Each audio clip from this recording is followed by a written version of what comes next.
Le jour se lève sur le quartier de Bambeto. Nous sommes au centre de Conakry, la capitale de la Guinée. Dans cette clinique privée, les patients attendent pour consulter le docteur Yacouba Diallo.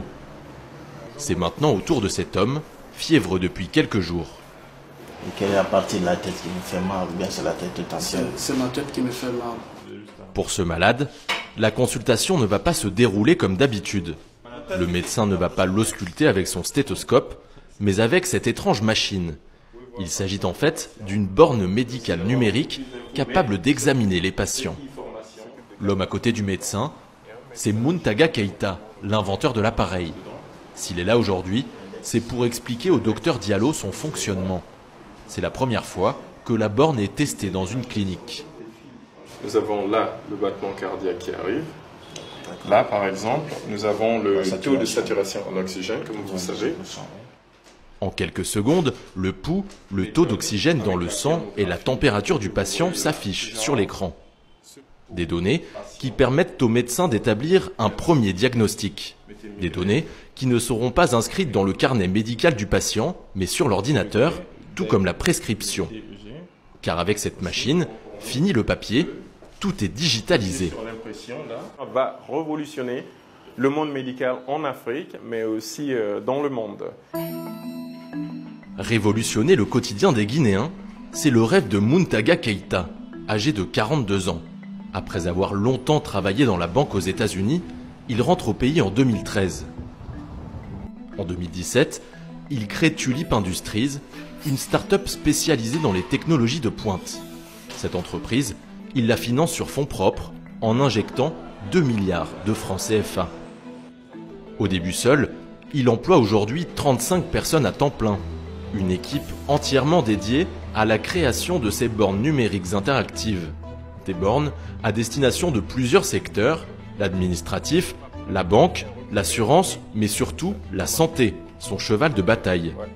Car Muntaga Keita s'est donné un objectif très ambitieux, sauver des vies. En attendant, il est lancé dans une course contre la montre pour finaliser son invention, déjà en cours de fabrication, qu'il espère commercialiser d'ici quelques mois.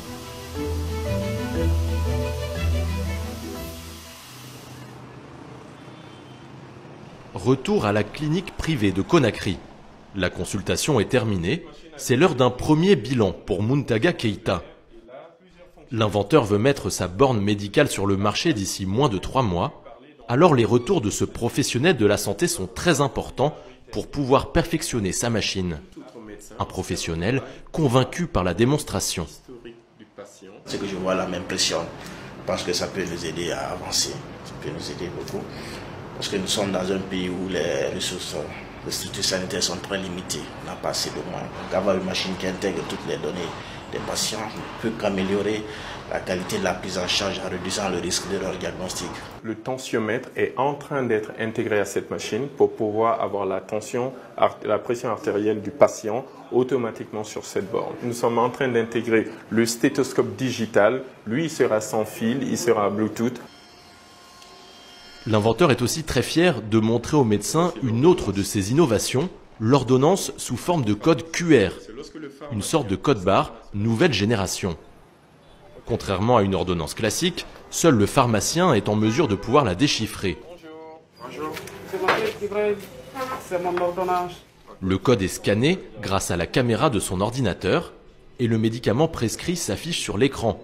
Dans ce cas-là, du paracétamol. Le moyen, selon Muntaga Keita, de pousser les patients à se rendre en pharmacie et non sur le marché informel, épicentre des faux médicaments. Là, il n'y a que le nom, il n'y a que la date de l'ordonnance, ensuite le code QR. Donc le patient ne sait absolument pas quel médicament est là. Donc il ne peut pas aller essayer de rechercher un produit similaire. Il est obligé d'aller chez le pharmacien le scanne, retrouve et maintenant lui donne. Son invention permet donc aux médecins de recueillir des données précieuses dans l'élaboration de son diagnostic et aux pharmaciens d'être le seul et unique vendeur de médicaments.